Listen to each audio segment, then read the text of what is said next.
In this video, I wanted to talk about the newest double S tier slime in the game, and that is Chloris. So Chloris is a double S tier slime. She's actually right on par with Nepris. So even though these bottom slimes are all double S tier, Nepris is the strongest of them, but Chloris is actually right there with him. So you can actually buy either of these slimes. Nepris in general is going to be a bit tankier, maybe a little more consistent, but Chloris it'll be a little more volatile, but definitely a higher damage output. So as far as Chloris's upgrades, so just on these milestone level up skills, so we have for the level 10 upgrade, you're going to get plus 25% hit rate. So this is obviously just nice because hit rate becomes very useful in those later stages, just so you can hit the enemies more frequently, and you're just going to need a lot of hit rate. I've talked about it in other videos, but hit rate later on is very critical, especially when you start to get to like stage 11 and 12 on normal mode, and then like 8 or 9 on hard mode. That hit rate just does become very important. The level 25 skill is plus 20% critical chance, which is nice just because critical chance is a very key thing. If you can get as close to 100% critical chance, that is going to be ideal, just so you're critting as much as you can. They are adding a new reworking critical chance a little in the future, so enemies might have critical resistance. So just a heads up, that is something to be aware of. You might actually in the future want more than 100% critical chance, but in general, this critical chance just is an upgrade, is nice to get. For the level 50 ability, we get plus 60% HP. So while Chloris is a little damage heavy, she also has a bit more survivability than, say, like Vulcan. So it's not just pure damage, nothing else, which is nice. It is good to have a little balance here. The level 75 skill is 100% bonus critical multiplier. So critical multiplier, this goes along well with the critical chance you have, but it's just boosts your damage output. It's not like 100% is anything super crazy, just when you're looking at how much you have, but it is a good chunk. So that critical multiplier is nice. Onto the level 100 ability is 120% bonus attack. This is a good chunk of bonus attack. Definitely why Chloris is a bit more attack heavy.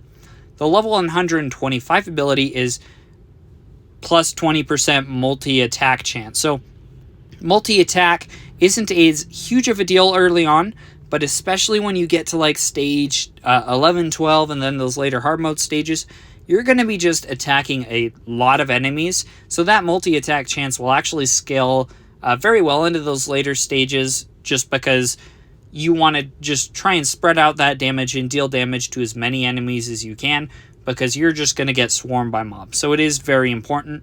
The level 150 ability, which we'll talk about in a minute, it kind of goes along with the Nature's Emissary passive. But so each stack of Nature's Emissary grants Chloris an additional 5% bonus to final damage, which is nice. Then other slimes will receive 50% of the Nature's Emissary effect possessed by Chloris, which that applies just in hard mode. So if Chloris is fighting alongside other slimes, Chloris is going to get a boost to her final damage from her passive, as well as other slimes.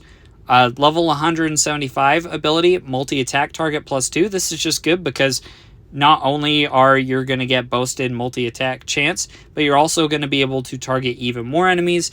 Now, as far as how frequently you're going to need to attack 12 enemies versus 10, I'm not saying that's going to happen a ton, but it's just nice to have that option. So you're never going to have to worry about just being swarmed by too many enemies. As long as you have the damage output, you should be fine. Then the level 200 ability unlocks the final passive, which we'll talk about in just a second, which is the Fairy Garden. So onto her just first active ability. So it does have only a 20-second cooldown, but what she does is she releases a flower cannon, dealing damage to all enemies instantly. The cannon also releases a hypnotic pollen, putting all enemies into a sleep state for 6 seconds, ignoring status resistance, and then while those enemies are asleep, they take increased damage. So it's nice because it acts as a stun, ignoring status resistance, so you can actually use this ability really good if you time it right, just because you can put the enemies to sleep as well as they get increased damage dealt to them. So this can be a really cool skill to get you out of a pinch. As far as the second passive skill, so it's the Mystical Bud. When an enemy within attack range dies, there's a 30% chance to summon a Flower Bud.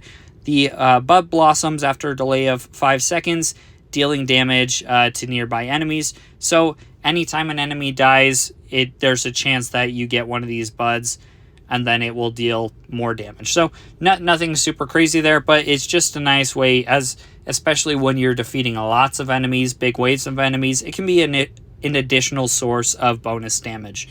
So this level 150 passive, which we were talking about here, this is what that scales off of, the Nature's Emissary. So for every Mystical Bud summoned, so these Mystical Buds, Chloris will gain a stack of Nature's Emissary for 12 seconds, up to 5 stacks.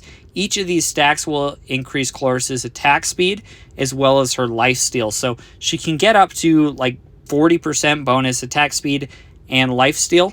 And then in addition, she'll be able to get, for each stack of this Nature's Emissary, she'll also be able to get bonus final damage as long as she's upgraded to this level 150.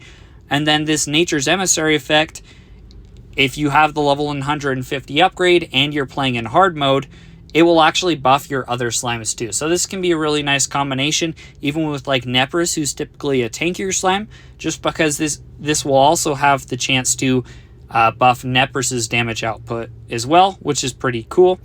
And then the final passive skill, so while Mystical Buds are present, so this Mystical Bud passive we were talking about a minute ago, they deal AoE damage to surrounding enemies every second, so just by being there. So these Mystical Buds, they typically blossom after 5 seconds, but within that 5-second period when they're on the map and they haven't blossomed yet, they will deal AoE damage to surrounding enemies and reduce the enemy's dodge. So if enemies have a high dodge chance and your hit rate might not be high enough, this is what makes Chloris nice. As well as having 25% hit rate, she also can reduce the dodge chance, so you don't actually need as much hit rate. It will be a little hit miss just depending on when you have those buds, but you won't need as much hit rate on Chloris as well as the other slime if you're playing in hard mode. So if you're playing in hard mode and say you might want to be using a slime like Yamelet, who doesn't actually have any bonus hit rate, but Chloris does have bonus hit rate, but that final passive ability will actually reduce the enemy's dodge chance, so you can hit him more often anyways, even with Yamelet. So overall, Chloris is a pretty cool slime. I'm going to do a separate video just kind of showcasing each of these abilities in action, but a strong slime, I'd recommend getting it. You really can, if you're tight as far as how much you want to spend on the game, or just, I mean, if you don't want to spend it all, that's fine too. There are free-to-play slime options, but if you're just deciding between Nepris and Chloris, you can really choose either one. They're both really strong and you can get you through those later stages of the game. But thanks for watching. Let me know if you have any questions.